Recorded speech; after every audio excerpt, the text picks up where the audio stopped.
Bueno, ya estamos de regreso, amigos de Onda Digital Noticias. Muchísimas gracias a todos los amigos que nos están escribiendo. Ya vamos a contestarles más tarde.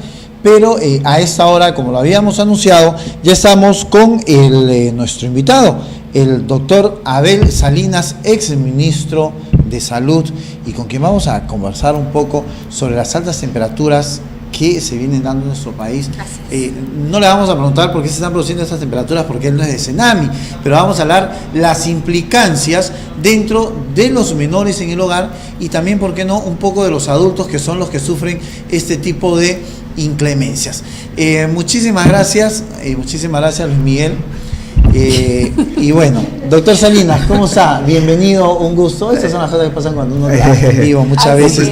Un placer, muchas gracias por la invitación.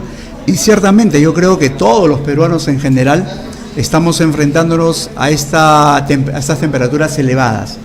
Que si bien es cierto, los que viven cerca de la costa, en la playa, están entusiasmados en ir a la playa, también es cierto que sí puede tener efectos adversos el calor per se, fundamentalmente los golpes de calor, ¿verdad? Exacto, fundamentalmente en los extremos de la vida, los niños más pequeños y también el adulto mayor. Lo primero que puede ocurrir es que nos deshidratamos, perdemos demasiado líquido, demasiada sal también perdemos, y esto nos va ocasionando problemas. En los niños pequeños puede tener somnolencia, puede haber irritabilidad, un niño lloroncito, un niño que está postrado, por el contrario, que no quiere comer, no quiere tomar nada ya porque se va deshidratando. Y en el adulto mayor también. Recordemos que la cantidad de líquido que tenemos es poquita comparada con un adulto, y un adulto mayor también tiene poco, entonces se deshidrata fácilmente. Doctor, usted ha dicho, por ejemplo, cansancio, sueño, que son algunos de los principales síntomas que los padres deberían tener en cuenta, que pueden llevarte a un golpe de calor. Pero los síntomas más recurrentes, aparte de esto, como que para que una madre pueda, no, pues a él le gusta dormir, él es así, ¿no? Un poquito flojo, se va a echar la cama. Pero otros síntomas que uno puede decir, no, a mi hijo tengo que llevarlo inmediatamente al aposto, tengo que tomar ciertas medidas. Así es, porque los niños, además de eso, pueden tener convulsiones. Y esto es importante mencionarlo. No solamente o están irritables o están lloroncitos, comienzan a vomitar también, y luego de eso pueden tener crisis convulsivas, que son los famosos ataques. Sus mirada fija o la mirada perdida, se ponen rígidos y luego tienen movimientos en sus extremidades. Esto es un tema extremo que se denomina golpe de calor. Ocurre en las temperaturas altas donde haya poca ventilación. Una de las cosas que tenemos que procurar necesariamente es que haya ventilación, que las ventanas, las puertas estén abiertas para que haya corriente de aire, jamás espacios cerrados. Ni los niños, y aprovecho ahí un pequeño paréntesis, tampoco las mascotas. Las mascotas también sufren, hay que tener mucho cuidado con ellos. Nuestros perritos en casa también tienen temperaturas elevadas, más que nosotros, sufren más este tema.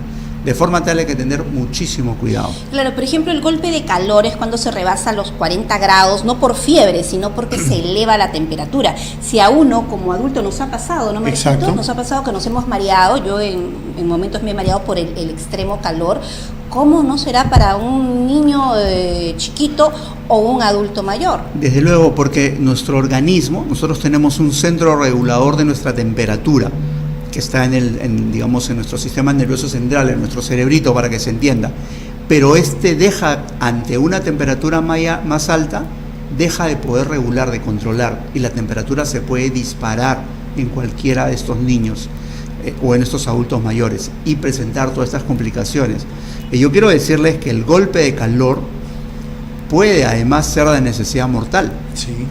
Puede causar la muerte. No es solamente está con fiebre, que definitivamente es un riesgo, pero este descontrol de la regulación de la temperatura, que termina con convulsiones, con estado de inconsciencia, puede llevar a la muerte a los niños pequeños. Doctor, no me lleva a la muerte. me atendieron, de repente hubo algún tema de reacción, empezamos a hidratarlo, mojarlo mientras llegábamos al hospital.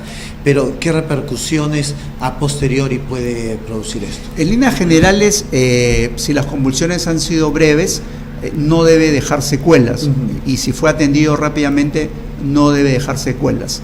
Yo insisto, sin embargo, que cuando se pierde el control del centro de regulación, no es tan fácil manejar al niño, y puede continuar en esa condición de deterioro, aún en el establecimiento de salud. De manera que aquí las medidas son estrictamente preventivas. Poco abrigo en los niños. Por ahí vemos que niños pequeños inclusive están con gorritos en el verano. Eso no es necesario. Puede ser necesario entre algunos niños que viven y que nos están escuchando sus mamás, por ejemplo, que nos estén viendo en zonas altoandinas, donde obviamente hace frío, pudiera ser necesario en alguna época del año, pero donde hace calor es imposible que los niños estén tan abrigados. Deben estar libres de ropita, deben practicarse en ellos el baño frecuente, puede ser varias veces al día si la temperatura es muy alta. Es necesario refrescarlos, es necesario que haya ventilación. Es muy bueno. ¿Y qué primeros auxilios, en todo caso, en lo que llegamos a la posta médica, a la clínica, al hospital, tenemos que hacer? ¿Agüita, hidratarlos? ¿Qué específicamente? Sí, hidratarlos. Mientras que el niño esté consciente, tenemos que hacer que ingiera líquidos. Eso es importante. ¿Agua, base o algún tipo de hidratante especial, suero? Aunque sea agua, si es que es lo que tenemos disponible. Y los bebés pequeños, menores de 6 años, aprovecho de decirles que la leche humana, la leche materna, que debe ser exclusiva los primeros 6 meses de vida, se ha demostrado aún en los climas tropicales que funciona como hidratante. Así que puede seguir dándole, pero sí le recomendamos a la mamá que tome en exageración líquidos. Líquidos, claro. Y que coma mucha fruta picada, aquella que contiene mucho líquido también. O sea, esas son recomendaciones importantes. Quizás algo que se nos puede olvidar quienes utilizan unidades, movilidades, no es posible que, por ejemplo, los niños queden en un auto. Es fatal, ¿no? Con las ventanas arriba. Ah, Dios. Y lo hemos visto. Tenemos que tener las ventanas abajo. Y pueden morirse. Es eso para ser clarísimo. Ahí el golpe de calor puede ser mortal. Doctor, es muy interesante lo que usted nos dice, y a veces podemos recurrirlo y tenerlo a la mano los que estamos, por ejemplo, acá en Lima. Las personas, se ha anunciado pues una ola de calor intensa para el norte de nuestro país. En Piura dice que van a pasar los 40 grados. Exacto, donde hay zonas donde las postas están pues desabastecidas. Una triste realidad la de nuestro país en ese sentido. ¿Qué es lo que deben hacer los padres? ¿Qué es lo que deben hacer los padres? Hay zonas donde no hay agua, porque no tienen este líquido elemento y tienen que esperar todavía que vengan estos camiones cisternas. Entonces, comer muchísima fruta, que lo que tienen a mano. Claro, las frutas es una buena fuente de líquidos, hay que hacerlo, no hay que agregarle ningún edulcorante, azúcar, nada de eso. La fruta, como viene, es suficiente. Yo creo que sí tenemos que tener nuestras reservas de líquidos en la casa, de agua. Ya les digo, los menores de 6 meses pueden beneficiarse de la leche de la mamá, y los demás deben tomar líquido a voluntad, a libre demanda le llamamos, todo lo que se pueda. Agua, no gaseosas. No, jamás. Ya. Porque además ese es otro azúcar porque también. Es que eso ocurre. Dice, le voy a poner a mi gaseosa bastante hielo y heladita me la tomo. Igual quedas con sed. Así es. Quedas con sed. Temporalmente, por minutos, uno aparentemente se quitó la sed, pero dentro de unos minutos tiene uno más sed todavía. Limonada de repente hacer. Es muy bueno, claro en que la sí. casa, una limonadita o naranjada también, ¿no? De todas y maneras. con tal, así sea agua, porque lo que necesitamos es que el niño reciba líquidos. Eso es fundamental.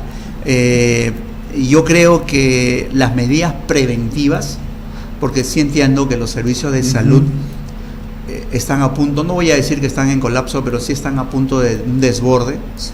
La demanda está sobrepasando las posibilidades de oferta que tienen los servicios de salud, y por eso todos los días vemos los problemas, las colas, la mala atención, etcétera.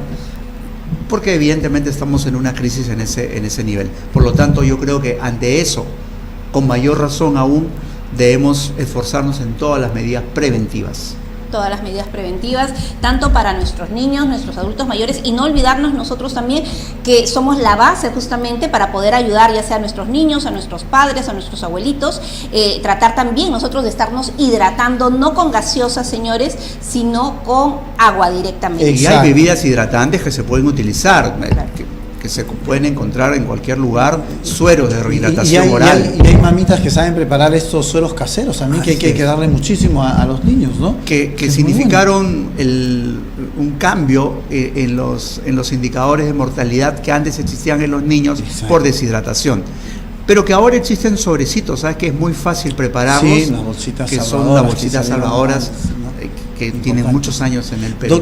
Doctora, a ver, usted ha tocado un tema muy importante y yo quiero felicitarlo porque un poco se quiso avanzar en el tema de la salud en nuestro país, pero hoy día estamos muy acostumbrados a hablar de políticas públicas. Hablamos de políticas públicas y al final uno se pregunta, ¿y dónde están las políticas públicas? ¿Dónde se quedaron? ¿O quién se las comió? Porque acá no vemos nada de políticas públicas. Tenemos un atraso en el sistema de salud desesperante,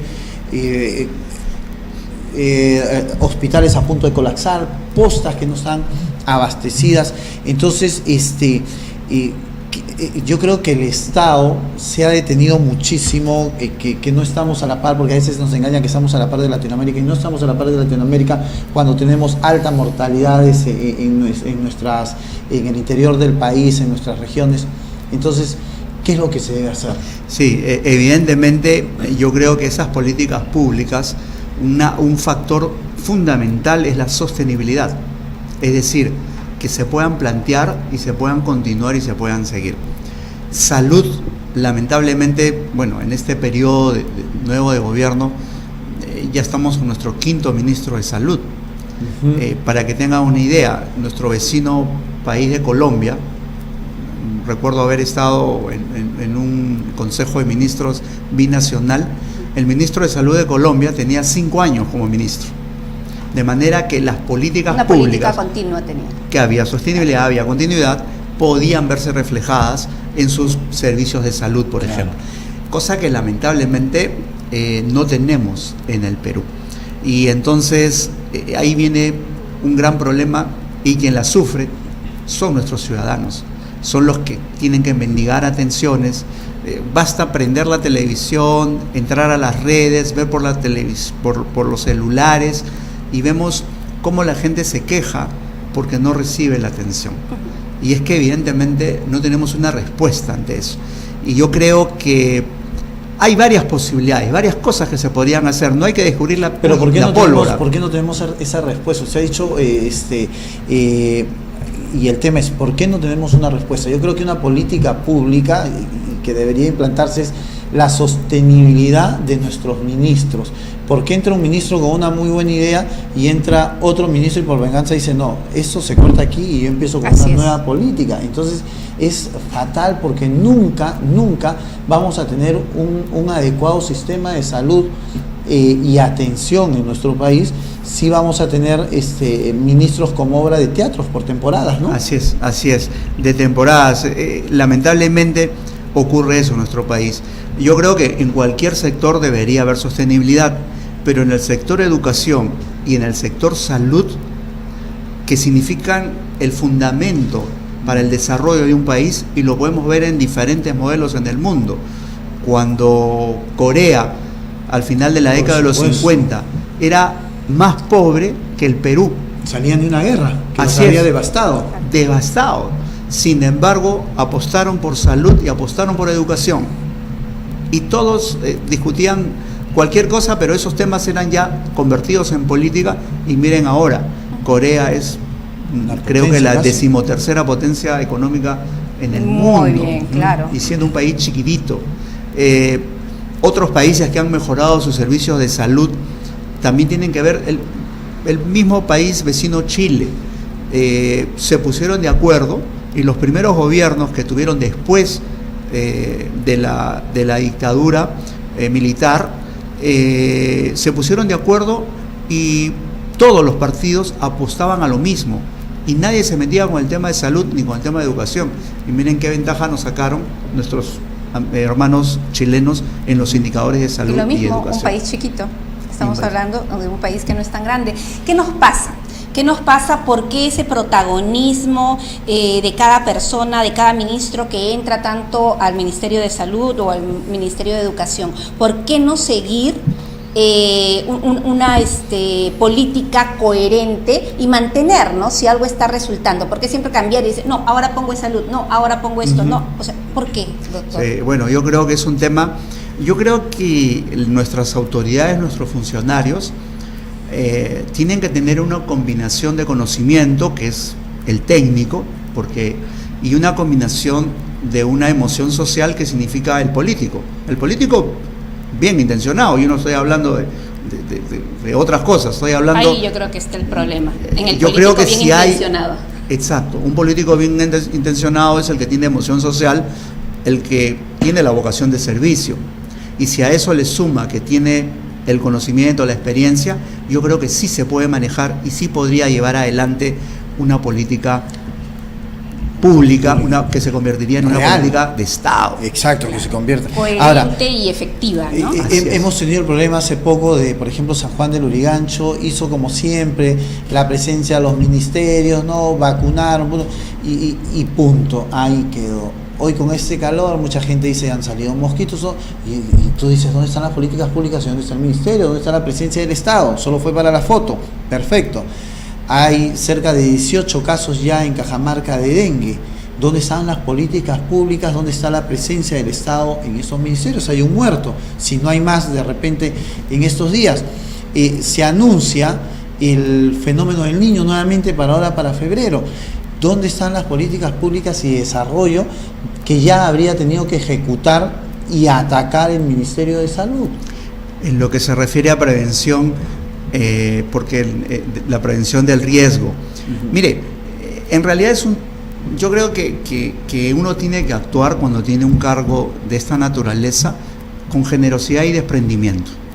Oiga, lo que se estaba haciendo bien cuando me tocó asumir y yo vi que estuve en Piura, porque obviamente estábamos preocupados por el tema de dengue, pero pude ver que lo que ellos venían haciendo lo estaban haciendo bien, lo que habían planeado desde gestiones anteriores a la mía y lo que estaban haciendo el propio gobierno regional lo estaban haciendo bien. Lo que hicimos fue completar, transferir los fondos y reforzar. Claro. No cambiar nada. Y evidentemente durante el año pasamos muy bien, no tuvimos ningún problema. Lamentablemente, estas cosas no siempre se repiten. A veces aparece, me contaban en Piura, que se aparecía a nuestra autoridad sanitaria de turno en algún momento y quería corregirles la plana y quería enseñarles, cuando en verdad ellos lo venían haciendo bien, sabían y tenían resultados favorables. Y porque sabían la realidad de la zona. Claro, que mejor les está pasando yo no a le ellos. puedo llegar a vender algo que no conozco. Y por lo tanto esa es la combinación de conocer el tema, admitir que otros lo saben, desprendimiento y generosidad, y entonces apoyar eso. Y yo creo que por eso hablamos de la combinación del técnico con el político. El don, la vocación de servicio, es muy difícil encontrarle. Creo que ahí está y es donde radica el problema, doctor Abel. Realmente es un tema es muy importante. Interminable, Marquitos, porque se redunda y siempre está en lo mismo, sigue ocurriendo esto, no hay una buena política, no hay una secuencia en esto, no hay una coherencia política. Entonces, al final de cuentas, nosotros somos, ¿no? El pueblo, somos los perjudicados. Los que pagamos los platos rotos. Así es. Ahora, el tema va también por el populismo. Estamos viendo demasiado populismo en el Estado. El Estado está accionando, se rompió, vamos todos donde se rompió. O sea, aparece el presidente, Martín Vizcarra, los ministros, que apareció pues un poquito más de pescado en el mar. Vamos todos al tema del pescado y vamos todos los ministros y vamos a darle lo que el pueblo quiere, pan y circo, que es lo que quiere el pueblo, ¿no? Medidas populistas que a la larga van a crear un caos en nuestro país, que no están solucionando nada, están poniendo pañitos fríos y listo. Así es, yo creo que hacer este tipo de cosas, por ejemplo, en el tema de la anemia, decir, no, vamos a la foto el domingo a hacer una campaña para enseñar cómo es que se preparan los alimentos ricos en hierro. Que eso está muy bien, por supuesto. Claro. pero eso tiene que ser parte de una campaña grande, de una estrategia, una intervención grande. No podemos basarnos solo en eso. Y un los seguimiento, domingos. porque la en anemia consecuencia continúa. tenemos un problema. Cuando se dice, no, vamos a inaugurar un hospital cada semana, cada mes, un establecimiento de salud. Oiga, tenemos una cantidad de establecimientos de salud listos. Vacíos. Acá cerca, Vitarte. Tenemos el viejo hospital de Vitarte, que está atendiendo hasta con calaminas y triple A. Y tenemos a menos de 400 metros, a menos me parece, un hospital terminado al 98-99%. Pero por problemas de contenciosos administrativos, medidas cautelares, etcétera, arbitrajes, etcétera, no se puede utilizar. Que en verdad ahí debería tomar alguna medida. Yo creo que la población no puede estar perjudicada, ahí tenemos cómo utilizarlo. O tenemos otros hospitales, también al interior del país. Moyobamba, tenemos un hospital que está terminado hace años y no se puede ocupar por temas similares. Y así podríamos ir a visitar hospitales. Acá nomás, al lado del Hospital del Empleado, hay ahí un elefante blanco. La Torre Treca. Exactamente, 90% ya construido. ¿Qué pasó con esa torre? Bueno, eso pertenece a la seguridad social, y es cierto que ahí hay un tema, otra vez de estos temas de dominio de saneamiento físico, etcétera, entrampados. Ajá. Y que finalmente no se puede utilizar. Porque si me dicen es que no lo construyeron bien, el edificio ya está a punto de terminarse y en ese momento uno no se puede poner a pensar, no lo construyeron bien, debieron prever eso. ¿Cuánto dinero invertido? ¿Cuántos impuestos invertidos, Marquitos? Es que esa es la situación. ¿Cuánto dinero? En lugar de usar ese dinero para justamente para la salud pues, de los más necesitados. Es importante, doctor Salinas, lo que usted habla, y queremos levantar hospitales, postas, y tenemos postas que no tienen médicos, que no tienen personal, que no tienen una aparatología necesaria. Entonces yo digo, si vamos a poner otro muy cerca, entonces así es. Igualito, es igualito y es lo mismo. Se han inaugurado postas que funcionan de 8 a 1, de 8 de la mañana a 1 de la tarde. Y no hay nadie. Exacto. Y en la tarde cerrado, en la noche no se diga. Qué triste, y queremos abrir otro más allá. Es decir, yo creo que es necesario ponernos la mano en el pecho y hacer un planteamiento diferente. Si bien es cierto, necesitamos mejorar la infraestructura y el equipamiento no significa comenzar a construir donde me pidan. Uh-huh. Yo recuerdo que a veces algunos alcaldes decían, yo quiero un hospital aquí. Y yo decía, bueno, pero ¿para qué quiero un hospital aquí? Tendremos que ponerle equipo, instrumentos, equipamiento, recursos humanos. Y no hay, cuando realmente podríamos potenciar otro. Evidentemente, si un establecimiento ya tiene muchos años y está en riesgo, pues es cierto que tiene que reemplazarse.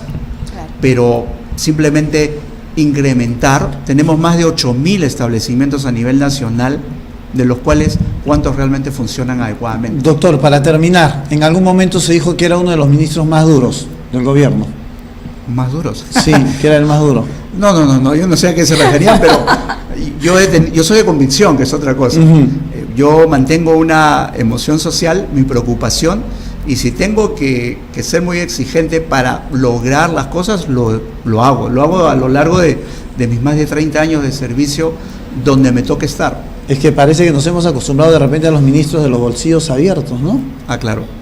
Yo creo que ese es lo malo en nuestro país. Así es. Muchísimas gracias por haber estado con nosotros. Ha sido el doctor Abel Salinas, ex ministro de Salud y Paz, presidente de la Asociación de Pediatras del Perú. Muchísimas gracias por su presencia. Regresamos.